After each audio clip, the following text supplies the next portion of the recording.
Narito na ang mga nagtrending na kwento sa mundo ng social media. 97-year-old na lalaki mula New Zealand na pasok sa Guinness World Records bilang pinakamatandang motor racer. Newlywed couple, 2 beses nagpalitan ng I do para sa lolang may Alzheimer's disease. Showdown ng mga estudyante sa kanilang intrams, nagpa-good vibes sa netizens. Iconic moonwalk hat ni Michael Jackson ipapa-auction sa Paris. Class section ng isang paaralan sa Cotabato, ipinangalan sa singer na si Jed Madela.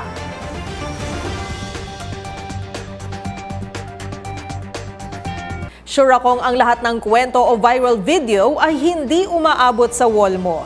At mga trending na hindi mo akalain yun pala ang totoong kwento kasama ang mga follow-up na ginawa namin sa mga posts na humahakot ng mataas na views, comments, and shares. Kasama ang buong grupo ng TNVS, Trending and the Viral Show, ang kukumpleto ng buong kwento. Ako po si Karen Ouyong at ito ang TNVS. Tuloy-tuloy sa pagbabalita, tuloy-tuloy sa serbisyo, sama-sama tayo, Pilipino.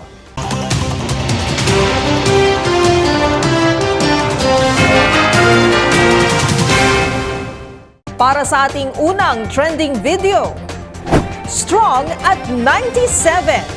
Isang 97-year-old na lalaki mula New Zealand ang nagpamangha sa marami dahil sa angking lakas nito sa kabila ng kanyang edad.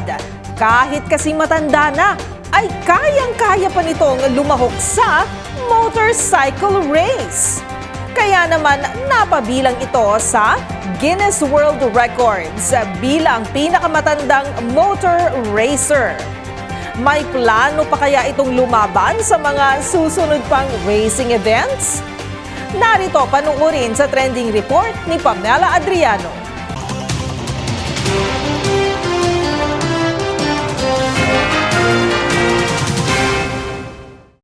Normal na sa atin na habang nagkakaedad ay mas humihina tayo. Pero ibahin niyo ang 97 anyos na lalaking ito mula New Zealand dahil ang kanyang lakas tila hindi agma sa kanyang edad dahil nagagawa pa rin ito ang kayang gawin ng mga nasa edad 30 o 40. Meet Leslie Harris, ang napabilang sa Guinness World Records bilang pinakamatandang motorcycle racer. Nito lamang umpisa ng taon, sumali si Harris sa isang motorcycle festival sa Auckland. Nakalaban pa nga nito sa naturang motorcycle competition ang kanyang 64-year-old na anak at ang kanyang 21 anyos na apo. Nanalo na si Harris sa naturang racing competition noong 2019 noong siya'y 93 years old, bagamat natalo sa mga sumunod nitong pagsali. Dahil sa paglahok ni Harris sa mga racing contest, hindi maiiwasang maapektuhan ang kanyang pangangatawan, lalo na dahil sa kanyang edad. Noong 2019, pagkatapos ng kanyang panalo, sumailalim ito sa isang hip replacement, kaya hindi rin ito nakasali sa ibang racing competitions sa loob ng ilang buwan.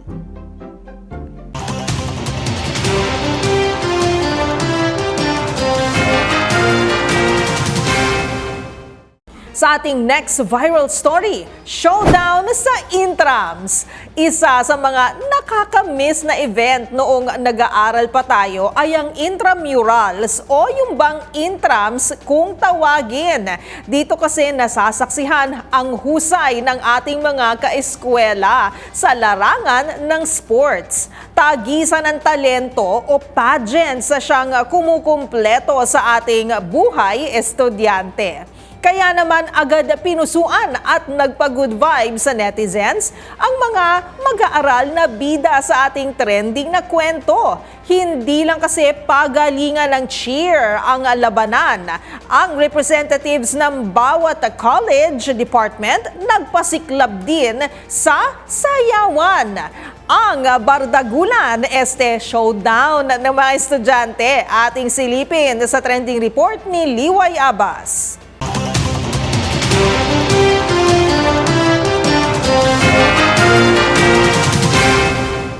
Isa sa pinakamasayang moment noong tayo ay nag-aaral pa ay ang masaksihan ng taunang intramurals o intrams. Ito kasi ang pagkakataon na medyo nakakahinga tayo mula sa pagre-review o paggawa ng projects para makisaya at masaksihan ang husay ng ating mga kaeskwela pagdating sa sports, talent o tagisan ng ganda at talino. Pero kung saya ang pag-uusapan, masasaksihan mo ito mismo sa suporta ng bawat college department na nagbibigay ng buhay sa naturang event. Katulad na lamang ng mga estudyanteng ito na nagpasiklaban lang naman sa pagsayaw bilang pagpapakita ng suporta sa representatives ng kanilang college department. Aba ang showdown, tila ba ay mayroon silang pinapasa na baton sa bawat hanay ng mga estudyante para magsilbing signal na sila naman ang magpapamalas ng husay sa pagsayaw.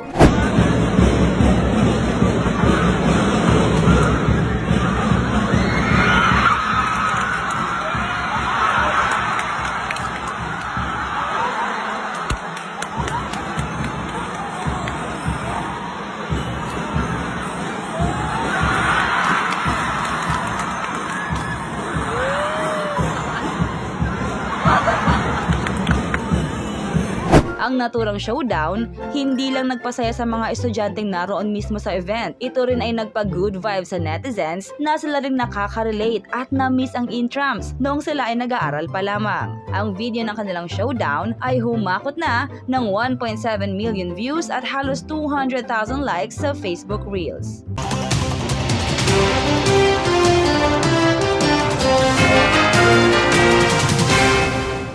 Sa ating next trending story, iconic hat ni MJ. Mapabata man o matanda, kilala ang tinaguriang King of Pop na si Michael Jackson. Pero maliban sa kanyang di matatawarang talento sa pag-awit, mga sinulat na kanta at pangmalakasang dance moves, tumatak din sa publiko ang mga pormahan ni MJ. Kaya naman ang iconic black fedora hat ng yumaong singer ipapa-auction sa Paris. Sa magkanong halaga naman kaya posibleng mabenta ang moonwalk hat na ito? Alamin sa trending report ni Angelica Cosme.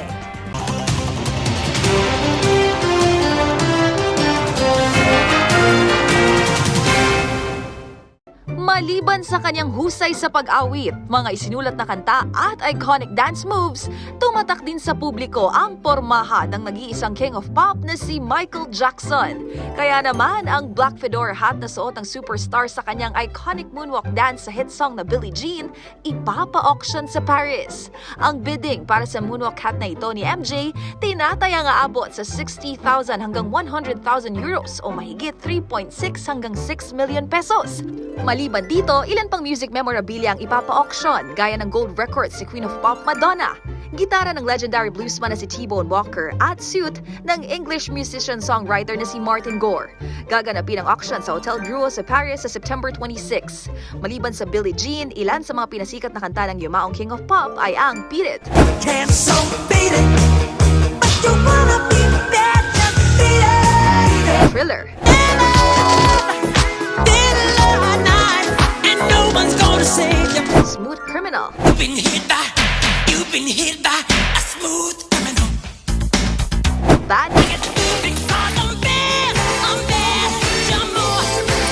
You know I'm bad. at You Are Not Alone. You're not alone. Pumanaw si Michael Jackson taong 2009.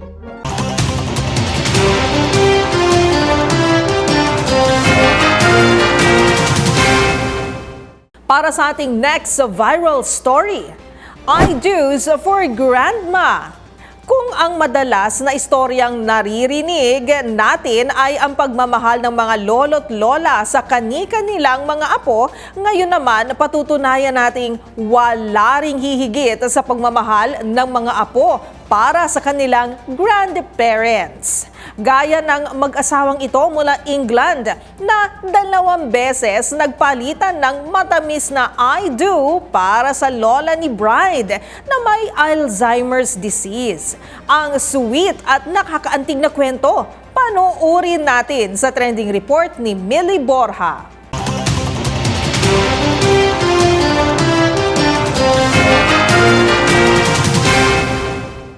Pinatunayan ng newlywed couple na ito mula England na lahat ay kayang gawin ng mga apo para sa kanilang lolo't lola. 2 linggo kasi matapos ang kasal ng childhood sweethearts na sina Will at Rebecca Heppel, muli silang nagpalitan ng I do sa harap ng lola ni bride na may Alzheimer's disease. Ginanap ang unang seremonya sa harap ng 60 guests sa Cotswolds sa England at nireenact ng dalawang kanilang vows sa isang mas intimate na setting sa Osborne House, ang care home na tinutuluyan ng lola ni Rebecca na si Peggy Dracup. Ang 91-year-old grandma kasi ay hindi na nakadalo sa mismong kasal ng kanyang apo dahil ayon sa isang staff ng nasabing care home ay hindi na kaya pa ni lola na bumiyahe papunta sa venue.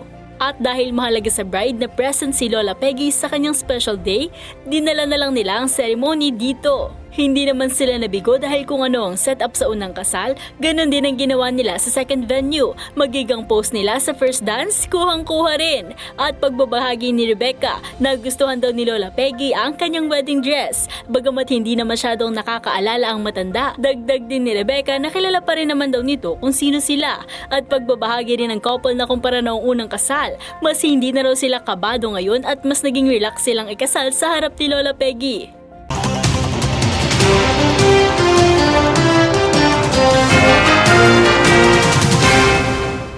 At para sa huling trending na kwento, sa ating ilang taong pag-aaral sa elementarya at high school, hindi dyan nawawala ang mga section. Mayroong letra lamang o mula A, B, C. Pero mayroon ding sinunod sa pangalan ng isang santo, bayani, presidente o kaya na may sa pangalan ng isang prutas o puno. Pero ang isang paaralan na sa Cotabato, ipinangalan ng isa nilang class section sa singer na si Jed Madela.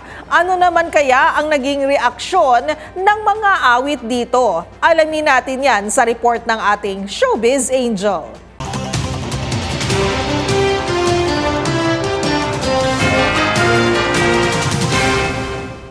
Grade 1 Jed Madela. Yan ang class section ng isang paaralan sa Cotabato na sinunod sa pangalan ng singer-songwriter na si Jed Madela. Sa pintuan ng classroom, bubungad ito. Maging sa dingding at lista ng class officers, may larawan pa ng mga awit. Ibinida rin ditong si Jed ang kauna-unahang Filipino na nagugi sa World Championships of Performing Arts taong 2005. Reaksyon naman dito ng singer, I am so honored. Sa isang post sa social media, ibinahagi nitong ipinadala ng isang kaibigan ang mga larawan sa naturang paaralan. Kuha pala ito sa Albert Einstein School sa Cotabato. Sa huli, mensahe ng pasalamat ang ipinaabot ni Jed sa gurong si Sir Edison, gayon din sa faculty at sa mga estudyante. Hanga daw ng singer na makabisita rito isang araw.